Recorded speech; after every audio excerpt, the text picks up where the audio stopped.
Hey guys, I've had a lot of people tell me that if there's something you want to sub out and have someone else do, it's going to be electrical.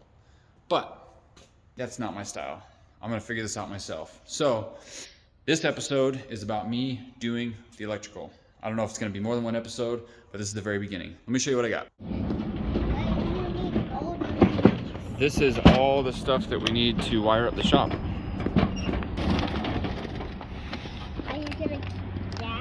Nope, let me take that back. So we got a bunch of wiring supplies. We got our breakers, our underground wire, everything to run most of the stuff through the shop. Obviously we still need outlets and some breakers, but we got the boxes and all the major stuff. And it came out to $1,200 for now. All right, so we got hooked up with electrical supplies. Huge shout out to Border States and Daxton Erickson. He got me all set up with all this stuff for getting wired up, saved a ton of money. So he actually reached out to me on one of my videos like, hey, if you're doing electrical, you hit me up in the future. And now's the future, and huge shout out, huge thanks. I probably saved like 40% over what I was gonna spend. So let's go back to the shop. We're gonna finish up the garage doors today, and maybe I'll start running wires through the walls. We'll see. What do you say, Adam?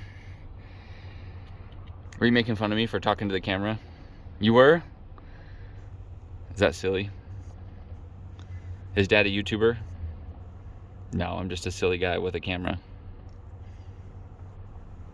Are you shy now? Are you a silly guy? Yeah. Let's go work, okay? Yes? Yes? Yes? Say yes. Yes. Yeah. All right, so here's the panel that we picked up at the store. This is the very first thing I'm gonna do. I'll show you in here. I'm going to run this meter base. Can't really see it. The meter base is gonna go on this wall somewhere. So once we get the house wrap on the outside, I'll mount the meter base, and then I'm gonna run this number 2 SER, which is service cable. That goes up through the rafters, up through there. I'll have to figure out where it's gonna go around here, and it's gonna come down to feed this panel. This will be the panel that controls the lighting and this office side. And then we're gonna have another sub panel that's gonna be over here.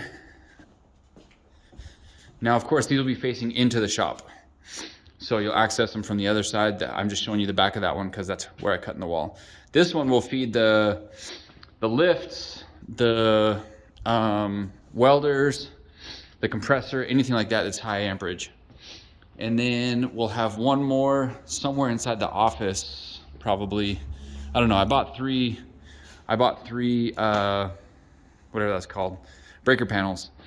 So we'll have 200 amp service coming in from the meter base, and then we'll run out probably 100 amp service to the high amp one, and then maybe 70 to this and 70 other. We won't be using that much amperage, but that'll be the capacity of each of those.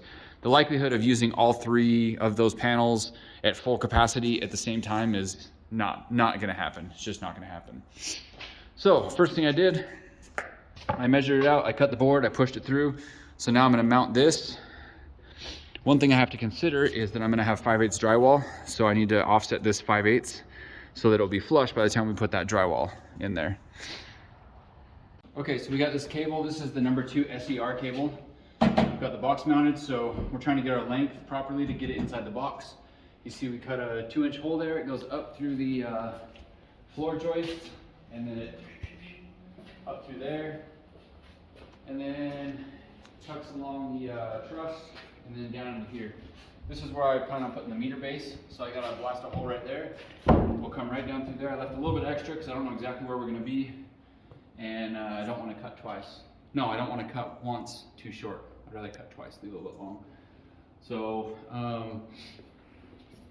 hopefully this is all good. I have to run this. I have to run this amount of cable to 3 different lengths. This is gonna be the shortest. There's gonna be one over there and somewhere else. So I need to make sure we have enough of that. It was really expensive. And I don't want to come up like with a half a length that's gonna be too short to use. So our connections are gonna be right about there. So I'm gonna leave us probably right to here. I have no idea if this is the proper way to cut it, but this is what I'm gonna do.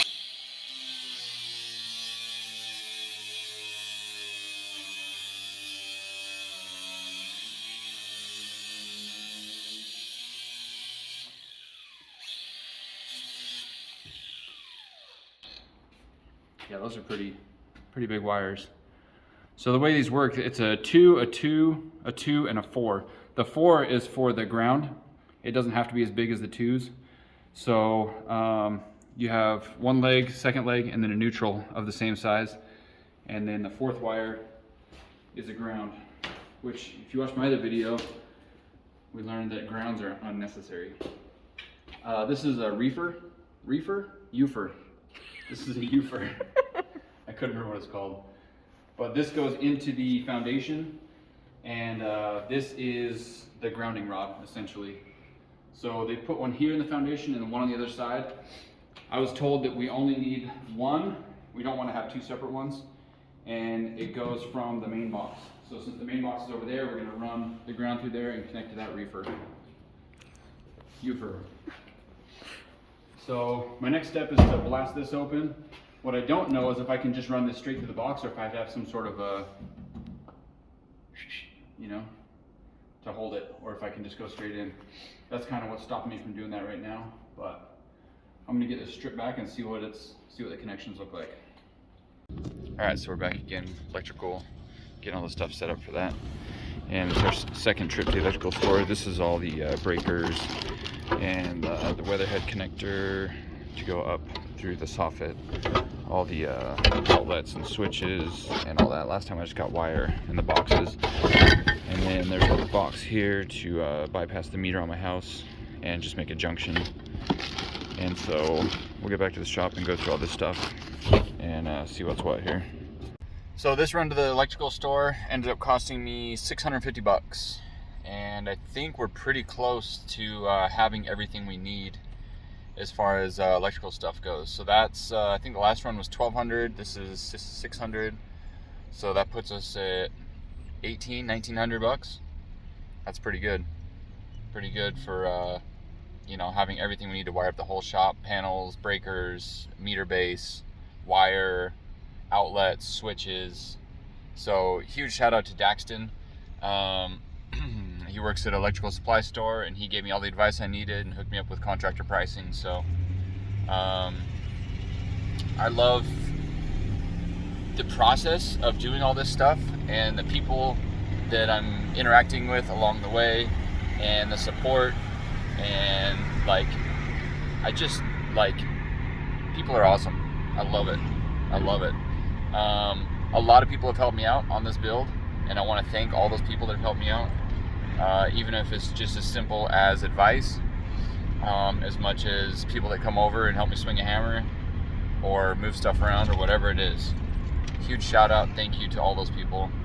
And I'm gonna get back to the shop, dig through this box of electrical stuff and start laying stuff out and see where it's gonna go. And then I'm really anxious to start drilling holes in the wall and stringing wire up. All right, so I'm slowly getting this figured out. I've got my wires coming down into the box. I've got them labeled. Switch box is that. So I'm gonna go from the switches to an outside light, and then I have 2 other possible things to use. I'm not sure what I'm gonna do yet. The wires go up through there, they pass through the wall, and then they kind of go through the mezzanine down this wall, and then right there. So this one goes down into the ground to the island in the other side. I was gonna wire that into a different box, but in fact I'll just show you why I did that.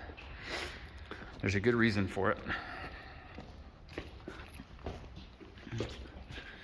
So in the conduit, in the pad, there's a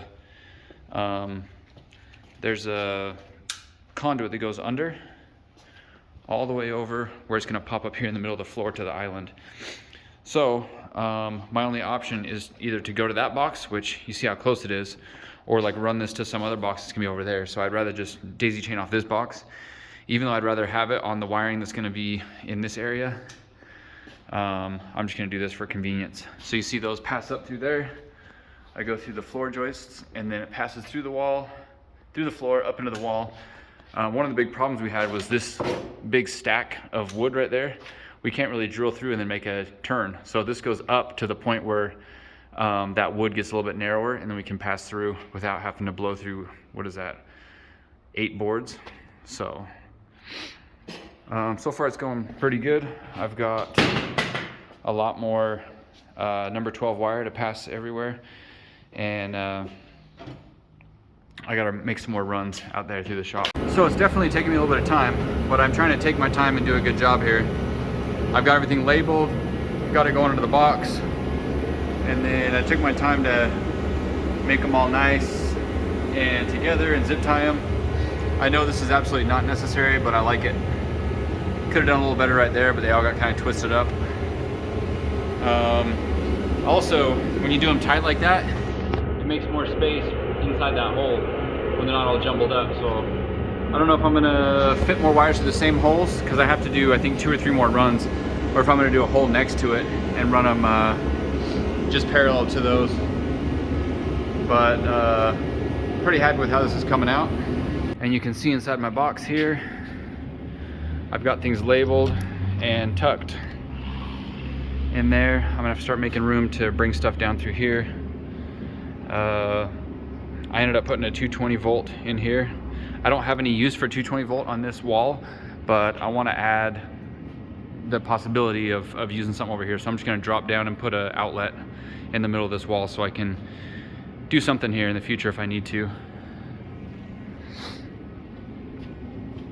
I just got to wire this one. 220 volt can run off of a 212 wire. For some reason I was thinking you had to use 12.3. Yeah, 12.3, but I guess you can use a 12.2 and just make both of them hots. I don't fully understand all that, but because you're supposed to have a neutral and a ground. I don't know how that's going to work, but I need to look that up again. I just was looking at it, and I know you can use a 12.2 for 220 volt. So I'm going to run that down, tap that into this, and then that should be done. I just need to run it over and drop it down. I'm not going to terminate all these yet. I need to clean up all this junk so I can get the forklift over that wall. Then I can staple all those to the wall, run them all nicely how I want to. I've also got to protect them so they don't get hit by nails when we're doing the siding and stuff. And then I got to figure out how to get wires up into the purlins to run wires to those lights. You're not allowed to drill through the trusses, so I'm going to have to run them this way and not through that way. So I'll have to go from the wall, run one string out, one string out, one string. You can see I'm able to get behind between the girts and the post. So that's how I'm running those through without drilling a giant hole right through the middle of that post.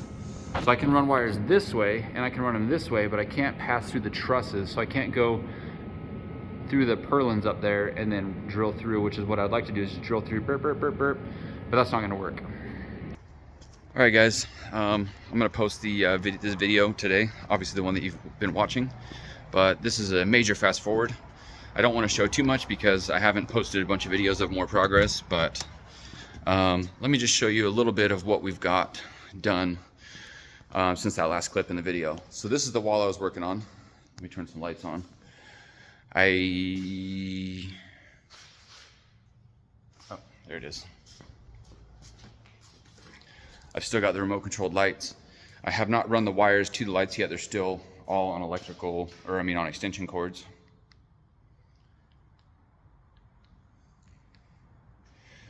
I don't want to show you too much of the shop because there's a lot that I've done since then, but let's just talk about this.